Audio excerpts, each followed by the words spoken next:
और कामा कामवन होकर रहेगा, इसको आप निश्चित होकर आराम से सो जाए। ये कैसे होगा, कैसे नहीं होगा, क्या करना है, कहां जाना है, कहां आवाज उठानी है, कहां उचित स्तर पर इस पे झगड़ा भी करना है, बात भी रखनी, वो मेरा काम है। आप आराम से आराम कीजिए और ये निश्चित हो जाइए ये कैसे होगा, उसकी चिंता छोड़ दीजिए, चिंता मेरे पे छोड़ दीजिए। ये काम मेरा है। अगर आपने वोट इस नालायक को दे ही दी है तो ये काम भी मेरा है, कैसे होगा वो मेरे पे छोड़ दीजिए। आप सभी को हार्दिक शुभकामनाएं। नव वर्ष आने वाला है 15 दिन बाद, उसकी भी हार्दिक शुभकामनाएं। 2 साल पूर्ण होने जा रहे हैं कल सरकार के, उसकी भी शुभकामनाएं। आपके और हमारे अजीज भरतपुर के लाडले माननीय भजनलाल जी शर्मा साहब का कल जन्मोत्सव है, उसकी भी शुभकामनाएं। उनको भी कामवन की तरफ से हार्दिक हार्दिक बधाई है। आप सभी इसी तरीके से स्नेह, आशीर्वाद और दुआ से मुझे नवाजते रहें और मेरी गुस्ताखियों को माफ करते रहे, यही मैं आपसे निवेदन करती हूँ, आग्रह करती हूँ। बोल गिरिराज महाराज की आवाज नहीं आ रही है। मोक्षम ने शब्दों में कई कमी करी है, उसकी मैं माफी भी मांगती हूँ, क्षमा भी मांगती हूँ। गुस्ताखी को सबसे पहले मैं ही स्वीकार कर लेती हूँ। कमल जी को हार्दिक धन्यवाद देती हूँ, बधाई देती हूँ और आपकी सौम्यता और आपकी सरलता, इसी तरीके से आप सूझबूझ से काम करते रहें। दानवीर के नाम से भी जाने जाते हैं। कहीं इस गरीब का भी सहयोग लेना हो तो ले लेना, इसका भी खुल के कह के जाती हूँ, उसमें कोई कोताही मत करना। ऐसे धड़ाक से आना, कहाँ है जी विधायक बैठा है भाई, तू दे इसमें जल्दी कर, कैसे करेगा वो तेरे को देखना है, इसकी खुली छुट्टी है। आपके किसी सहयोग में, आपके किसी के साथ मेरा थोड़ा सा भी सहयोग लग जाए, मैं अपना सौभाग्य मानूंगी। इस जनता में आपके माध्यम से मेरा भी एक सहारा लग जाए, मैं अपने आप को सौभाग्य मानूंगी। रात्रि का समय है, आपको रात्रि भोज का भी इंतजार है। बन गए हो शिवश्री मोक्षम जी, आपको मंच पे आसीन किया जाता है, आपका स्वागत किया जाता है। आपसे हम निवेदन कर रहे हैं, नहीं आप तो हमें डांट कर, फटकार कर और पूरे अधिकार से कह सकते हो भाई ये करना है, कैसे करना, तेरे को देखना, हमको नहीं देखना। आपकी और हमारी सबकी एक वाजिब मांग है। जब मैंने चुनाव लड़ा था तब भी, और जब मैंने विधानसभा में दूसरा भाषण दिया था तब भी मैंने ये बात रखी थी, जिस इलाके से मैं आती हूँ वो आदि वृंदावन के नाम से जाना जाता है। जिस इलाके से मैं आती हूँ वो श्री कृष्ण की क्रीड़ा स्थली माना जाती है। आप हमको ये जो कामा है इससे छुटकारा देकर हमारी पहचान हमें वापस कर दीजिए, हमारा वजूद हमें वापस कर दीजिए, इसे कामवन के नाम से कर दीजिए। और मैं आपको पूरा विश्वास दिला रही हूँ, इस मुहिम में अगर कहीं नंगे पैर भी जाना पड़े तो आपकी विधायक नंगे पैर भी जाएगी, और आप इसमें चिंता मत कीजिए। जिस तरीके से आपको ये विश्वास है कि ये होगा, मैं आपको पूर्ण विश्वास दिला के जा रही हूँ। माननीय मुख्यमंत्री जी से पहले भी इस पे चर्चा हुई है। बड़ा शुभ दिन है, कल सरकार को भी 2 साल पूरे होने जा रहे हैं और हम सबके लाडले, हम सबके हरदिल अजीज माननीय मुख्यमंत्री जी का कल जन्म दिवस भी है। ये बात फिर मजबूती से रखेंगे नहीं, इसको पूर्ण रूप से अगले वर्ष आपको करके देंगे, ये मैं आपसे आज सभी व्यापारियों के बीच में आपके साथ वायदा करके जा रही हूं। हाँ, जब आदमी व्यापार करता है तो आसपास ये भी देखता है कि हम कितने साधनों से जुड़े हैं। जब मैंने चुनाव लड़ा, मैंने कहा एक बार बस स्टैंड का दौरा करना है, तो बोले बस स्टैंड नहीं है। मैंने कहा नहीं जी, बस स्टैंड का दौरा, बोले कामों में बस स्टैंड नहीं है। बस स्टैंड नहीं है, नहीं है। अच्छा, क्यों नहीं है पता नहीं जी। तो सबसे पहले हमने सोचा कामवन को बस स्टैंड दिया जाए। पहले बजट में जो घोषणा की गई थी वो कामा बस स्टैंड की गई, क्योंकि मुझे लगा कि मैं ये जानना चाहती हूं कि इतने बड़े स्थल पर आज तक बस स्टैंड का निर्माण क्यों नहीं हुआ। आम यात्रीगण कैसे यात्रा करते हैं, किसी को जाना पड़ जाए, आना पड़ जाए, किस प्रकार से यात्रा करेगा। आपकी बात में यह भी दम है कि चाहे आप कोसी की तरफ चले जाएं, चाहे डीग की तरफ चले जाए, भरतपुर तो वैसे भी राजाओं की गढ़ है, वहां की तो बात ही निराली है। तो क्या हम कामवन को रेल से नहीं जोड़ सकते? बिल्कुल जोड़ सकते हैं। इसके प्रस्ताव में जो आपसे सहयोग लगेगा मैं आपसे लूंगी, जो मेरे से लगेगा मैं करूंगी। ये बात भी ठीक है कि केंद्र में और प्रदेश में भाजपा की सरकार है, आज भी नहीं होगा तो कब होगा? मैं आपको पूर्ण विश्वास दिला के जा रही हूं, जो प्रोसेस इसमें होना चाहिए और जिस प्रकार से इसका प्रस्ताव रखना चाहिए, मैं व्यापार महासंघ से पूरा निवेदन करके जा रही हूं कि आप मेरे साथ इसमें बैठिए। मैं माननीय मदन मोहन सिंघल साहब से भी इसमें आग्रह करके जा रही हूं, जो भली भांति सब कुछ जानते हैं, कि आप इसमें बैठिए और मुझे बताइए कि प्रस्ताव को हम किस तरीके से लिखित रूप से आगे ले सकते हैं, क्या लिख सकते हैं, कहां पेश कर सकते हैं। और मैं आपको पूरा विश्वास दे रही हूं इस कार्यकाल में इसको भी हम पूर्ण रूप से मजबूती से जोड़कर आपको देकर जाएंगे। बाकी आप लोगों की मर्जी है, आप कामा बस्ती यहां का मरकज हो, आप जो बैठे हो वो क्रीम हो, सभी धर्म जात मजहब छोड़कर एक होकर कई संगठन आज इस सभा में बैठे हैं। आप इसी तरीके से मजबूती से काम करते रहिए। मैं एक चीज से थोड़ी परेशान हो गई हूं। संजीव जी हमारे आदर में कह रहे थे, कहते हैं कि व्यापारी कोई भी सरकार को व्यापारी की तरह नहीं लिया जा रहा है, उनको एक आर्थिक मदद के रूप में देखा जाता है। अगर ये बात है तो हम कहीं ना कहीं इसमें हमारी खामी है। अगर हम किसी व्यापारी को उस तरीके की तरजीह, सुरक्षा, उस तरीके का स्टेटस नहीं दे पाए हैं किसी भी सरकार में, तो मैं अपनी भूल मानती हूँ और अपनी चूक मानती हूँ इसमें। हमारे साथ कुछ प्रशासन के लोग भी बैठे हैं। सीओ साहब आपके नए आए हैं, मैं ऐसा कर सकते हैं, मैं बाकी का तो नहीं कहती। कामवन में व्यापार महासंघ को लोकल प्रशासन के साथ बिठा देते हैं। जो आपकी रोजमर्रा की परेशानियां हो, आप डायरेक्टली प्रशासन से करें और उनको ये निर्देश दे देते हैं कि अगर आपके दर पे कोई व्यापारी आ गया तो उसकी बात को भली भांति ना केवल सुनना है बल्कि पूर्ण रूप से करके देना है। धन्यवाद। ये मैं आपके लिए करने को तैयार हूं, ताकि कम से कम जो कामवन का व्यापारी है वो ये ना सोचे कि मुझे कोई सर्टिफिकेट बनाना है तो भाई किसके पास जाऊं। मेरे बेटी ने अगर कोई ट्रांसफर सर्टिफिकेट किसी स्कूल से लेना है तो मैं कहां जाऊं?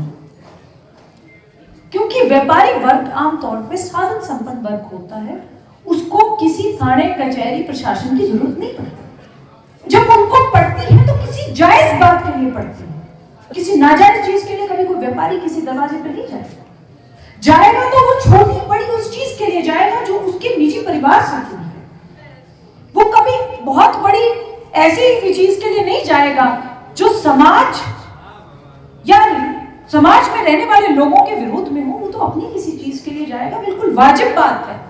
अगर एक व्यापारी आज पुलिस स्टेशन जाए और उसका मुकदमा जो एफआईआर लॉन्च कराना चाहता है वो दर्ज ना हो, इससे बड़ा दुर्भाग्य क्या हो सकता है? मैं आपकी स्थानीय विधायक न कह के आपकी एक स्थानीय आवाज के रूप में ये कह सकती हूँ कि ये होना बहुत जरूरी है। आप जब समय देंगे सभी विभाग के प्रशासनिक अधिकारियों के साथ मैं व्यापार महासंघ को एक बैठक में बैठा देते हैं। जो आपकी जायज बात है और जो उनकी जायज बात है वो मुकर्रर हो जाए पूर्ण रूप से। किसी व्यापारी को सोचना ना पड़े कभी किसी प्रशासन के दरवाजे पर जाने के लिए। ये पहल हम कर सकते हैं और इसमें मैं संजीव जी का धन्यवाद करती हूँ कि उन्होंने हमारे को इस पर थोड़ी सी रोशनी डाली है। मेरा कभी इस तरह सोचना नहीं है।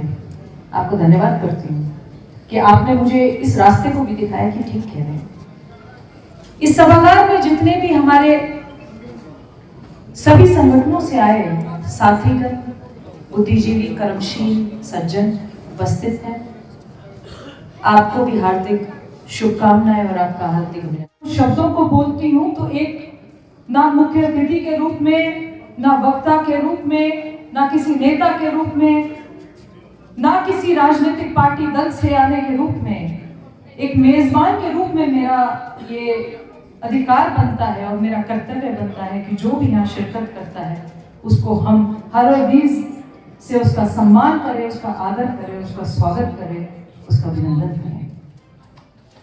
मेरे सभी प्रिय साथीगण जो सामने बैठे हैं, मेरे बुजुर्ग, मेरे सूझबूझ सज्जन, मेरे बड़े भाई, मेरे छोटे भाई, आप सभी एक बात तो जानते होंगे, मैं अपनी बात जो है वो अपने चुनाव से शुरू करती हूँ। इस बच्चे ने आपके यहाँ पे चुनाव लड़ा और मुझे सबसे ज्यादा भय जो था वो व्यापार संघ का भय भी था और मन में ये भावना भी थी कि अगर व्यापार संघ नोक्शम तेरे साथ नहीं चला तो तुझे चुनाव में दिक्कत आ जाएगी। ये मैं इसलिए इन शब्दों को नहीं रख रही कि आपके कार्यक्रम में आई हूं। मैंने जहां भी बात रखी ये कही है कि व्यापार महासंघ कामा की शक्ति, भक्ति, वर्चस्व और वजूद को मैं मानती हूं, मैं उसको समझती हूं और इतनी परख रखती हूं कि इनमें इतना दमखम है कि मेरे जैसे हजार बिठा दें और मेरे जैसे हजार उतार दें। मैं बड़ी शुक्रगुजार हूं, आज मुझे एक बात कहने का मौका मिल रहा है। मैंने जिंदगी में गिला शिकवा नहीं किया है, ना जिंदगी में ये कहा होगा कि आज ऐसा हो गया वैसा हो गया। जिंदगी में दो चीजें जरूर की हैं। एक शुक्रिया किया है जिसको मैं धन्यवाद मानती हूँ कि कभी गुजरी हूं तो किसी ने मेरे सिर पे हाथ रखा है तो उसको शुक्रिया किया। दूसरा अपने आप को ये समझाया है कि चार आदमी अगर मुझे दुआ दे रहे हैं तो मेरे से कोई गिला शिकवा भी कर जाए तो क्या बुराई है। जब चुनाव चला तो ये वही व्यापार संघ है जिन्होंने बोला क्यों चिंता कर रहे हो, चिंता करने की क्या बात है।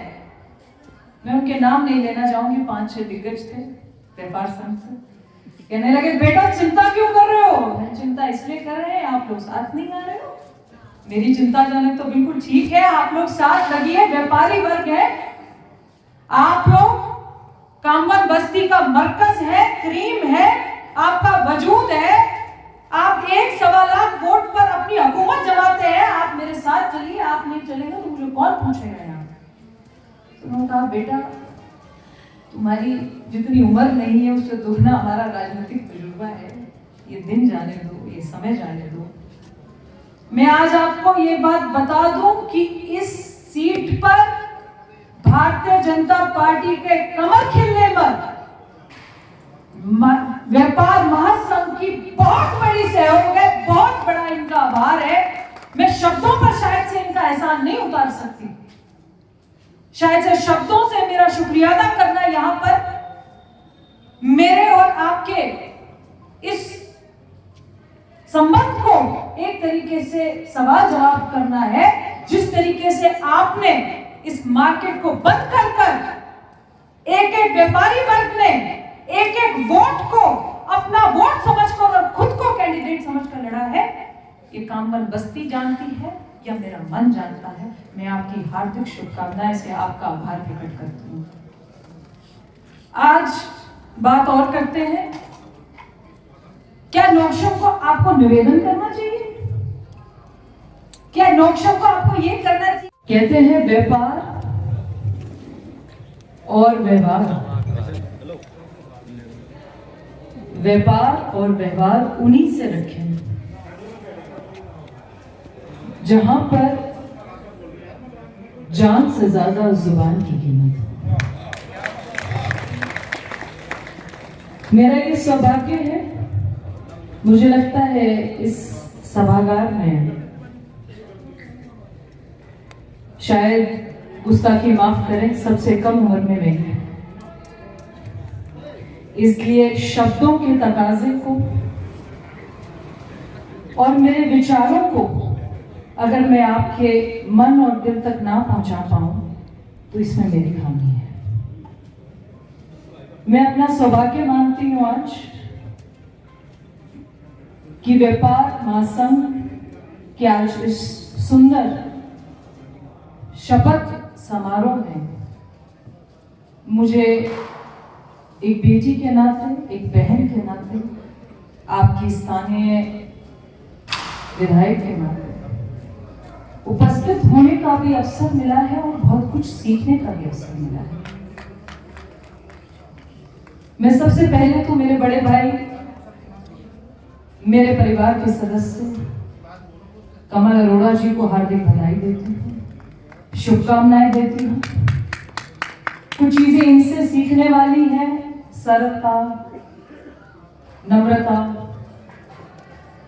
हमारा जैसे गर्म मिजाज माना जाता है, ये तब्दीली हो जाए तो बात ही क्या है, उनका नरम स्वभाव माना जाता है। इसलिए ये कुछ गुण एक व्यक्ति विशेष से ज्यादा एक व्यापारी में होने बहुत जरूरी है। इसलिए आपको हार्दिक शुभकामनाएं देती हूँ। आपका कार्यकाल जैसा पहला कार्यकाल था उससे भी ज्यादा कई उदाहरण पेश करके हम कामन का नाम आगे करेंगे, यही मैं आपसे उम्मीद करती हूँ। मंच पे आसीन जिनसे मेरे बहुत स्नेहपूर्वक मेरे पिता तुल्य हरदिल अजीज मान्य मदन मोहन सिंघल साहब, भरतपुर से आए हमारे मेहमान, हमारे पड़ोसी भी हैं और हमारे मेहमान भी हैं, जिनकी बात सुनकर मुझे बड़ा अच्छा लगा। मेरे पहली बार आज परिचय हुआ है माननीय संजीव जी गुप्ता साहब, आपके साथ आए सभी आपके सदस्यगण, उनका भी हार्दिक स्वागत करती हूँ, क्योंकि आप मेहमान हैं और मेजबान मैं हूँ। इतना माध्यम दीजिएगा, मेरी नजरों का माध्यम दीजिएगा कि जहाँ तक लोग जा रहे हैं मेरी आवाज भी जा सके और मेरी नजरें भी उनसे रूबरू हो सके। थोड़ा सा आप सबको प्रभावित करती हैं। विशिष्ट अतिथि के रूप में जिला भरतपुर से पधारे व्यापार सरकार है, कोई असमंजस आपके सामने है नहीं, इसलिए ये आवश्यक है आप इसकी पैरवी करें। अंत में मैं हमारे अध्यक्ष कमल अरोड़ा जी, जिनमें ना अभिमान है, ना ईर्ष्या है, ना दंभ है, सरल और हंसमुख स्वभाव के धनी एक दानवीर अध्यक्ष व्यापार महासंघ, मैं वचन देता हूँ कि व्यापारियों के अधिकार और उनकी मौलिक सुरक्षा के लिए मैं उनकी मौलिक सुरक्षा के लिए हमेशा तत्पर रहूंगा। मैं शपथ लेता हूँ कि संगठन से प्राप्त पद पर कभी भी आसक्ति या मोह नहीं रखूंगा तथा जब भी संगठन चाहेगा संगठन हित में त्याग पत्र देने के लिए भी तैयार रहूंगा। धन्यवाद। स्टेज पर विराजमान कमल जी के स्वागत के लिए मैं आमंत्रित करूंगा।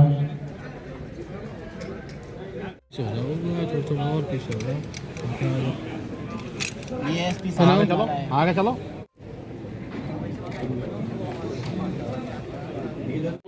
या मोह नहीं रखूंगा तथा जब भी संगठन चाहेगा बन गया।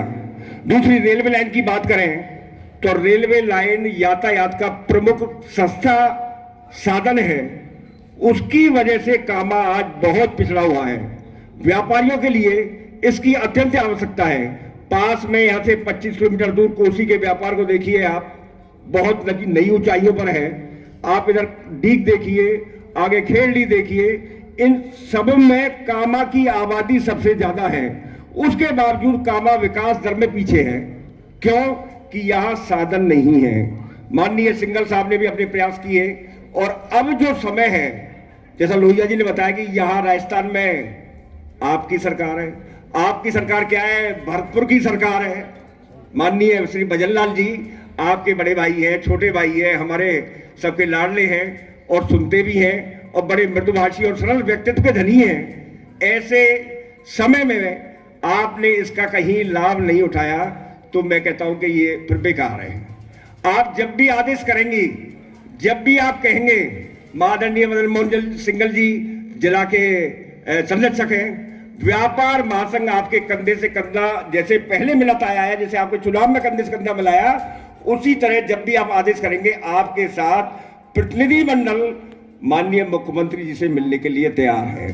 सभी लोग ताली बजा करके इस मांग को, अपने अधिकार को आप जोरदारी के साथ प्रस्तुति दें कि माननीय नौचम जी, और हम शुभकामना भी देते हैं कि आप इस काम में सफल हो और कामा के लिए अपनी एक छाप छोड़ करके हमें दें कि कामा अब वो कामा नहीं, कामवन है।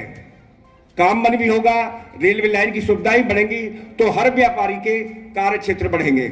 मैं माननीय नौचम आपके जो है पंचायती प्याऊ के लिए जो हमारे लालेश्वर हनुमान जी हैं, वहां पंचायती प्याऊ द्वारा जो पुनर्निर्माण कार्य कराया था उसमें 1,51,000 रुपए बिना मांगे आपने सहयोग किया, इसलिए आप धन्यवाद की पात्र हैं। माननीय कमल अरोड़ा जी 5,51,000 दिए, ये भी धन्यवाद के पात्र हैं। और जिन्होंने चाहे शारीरिक सहयोग किया चाहे आर्थिक सहयोग किया, सभी लोग धन्यवाद के पात्र हैं कि अपनी इस तरह की इकाइयां संगठन से मजबूत होती है, संगठन से चलती हैं और सब में आपकी उपस्थिति सराहनीय होती है। मैं समझता हूं व्यापार महासंघ की जितनी भी इकाइयां हैं, जैसे नगर के बारे में ब्रजनगर किया, अच्छी बात है, लेकिन कामा का नाम जरूर कामवन होना चाहिए, ऐसी हमारी भी मांग है और हमारा भी ऐसा सोचना है। माननीय मुख्यमंत्री जी कल पधार रहे हैं, कल आप मुख्यमंत्री जी से मिलेंगे तो कल वो अपने जन्म दिवस पर ये तोहफा कामा को देके जाएं, ऐसा मेरा मानना है। बने तो उसको पहले से ही संभालना चाहिए सरकारों को, ऐसा मेरा मानना है।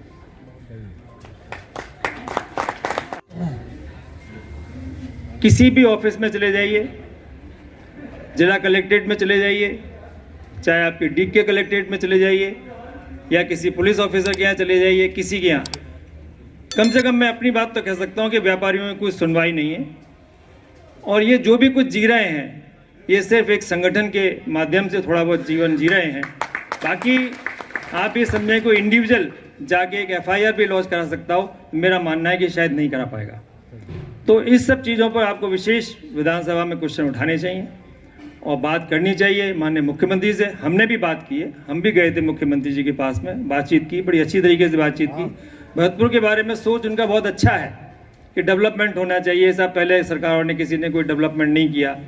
तो भरतपुर की तारीख में बहुत बड़ी मांग है और विधायक नौक्षम चौधरी से जो अपेक्षाएं की हैं और जैसा संजीव जी भाई साहब ने भी उद्बोधन में किया कि कल हमारे मुख्यमंत्री जी भी आ रहे हैं और उनके मुख्यमंत्री बनने पर जहां पूरे भरतपुर जिले को गर्व है, हमारा ये कामा जिसकी असली पहचान ब्रज के रूप में तो कामा का ही थी, इसको आदि वृंदावन बोलते थे, उसके बाद में इसका नाम कामवन भी रहा, लेकिन मुख्य रूप से इसकी पहचान कामवन के नाम से ही है और उनको अपनी पहचान मिलनी चाहिए, ऐसा इस कामा क्षेत्र के सभी लोग उम्मीद करते हैं और आशा करते हैं। और ये भी उम्मीद है, बड़ा एकदम से हर्ष हुआ जब संजीव जी भाई साहब ने ये याद दिलाया, कल मुख्यमंत्री आ रहे हैं और हमारी विधायक नौक्षम चौधरी जी भी वहाँ पहुँच रही हैं, तो ये बहुत आशा है कि कल ही ये घोषणा कामा को कामवन करने की हो जाए, सबसे बड़ी खुशी होगी। कामा की जो ज़रूरतें हैं, जिसमें कामा को जिला बनाए जाने की भी मांग थी, कामा के जन जन ने बिना किसी राजनीतिक देशभाव के रखे हुए, कामा की चाहे कांग्रेस पार्टी थी और दूसरी पार्टियां थी, बीजेपी भी थी, सभी संगठन थे, सबने जिले के बनाने के लिए भी पूरे प्रयास किए। मैं स्वयं भी जो कामा से और जयपुर तक का पैदल कूच किया गया, जैसे आपको मालूम है, मैं भी खुद भी कामा से जयपुर तक पूरे कामा की टीम के साथ पैदल चल के गया था। लेकिन इस सब के लिए जो सरकार होती है उसकी इच्छा शक्ति होती है, उसी का पालन से कार्यक्रम होते हैं। कांग्रेस की सरकार थी, और वहाँ पर हमसे बाजी मार गया डी। चलो हम नज़दीक हो गया कि भाई चलो भरतपुर से दीग तो नज़दीक है, और 2 जिलों में जो बजट मिलता है, 2 जिलों की पहचान, बड़ा भाई तो हमारा वही भरतपुर जिला ही है। तो इससे हमें विकास के लिए भी जो योजनाएं एक जिले में आती थी वो 2 जिलों में आएंगी, जिसका दोहरा लाभ हमें। मैं ईंधन की व्यवस्था पंजाबी समाज सेवा समिति द्वारा निःशुल्क की जाती है, जिसके संरक्षक श्री कमल जी अरोड़ा हैं, अध्यक्ष।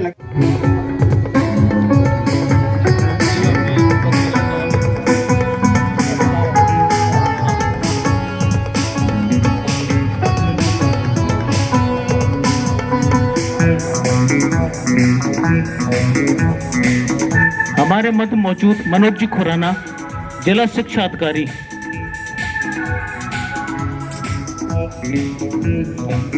उनके स्वागत सम्मान के लिए बुलाना चाहूंगा सतीश जी छाबड़ा, विजय सिंगल जी, पप्पू जी आए और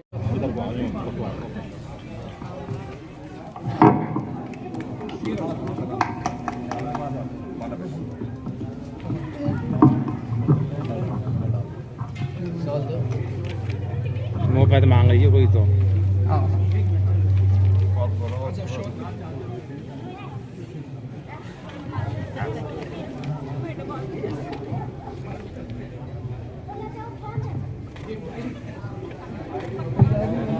आज लगी है दाम किसी शर्ट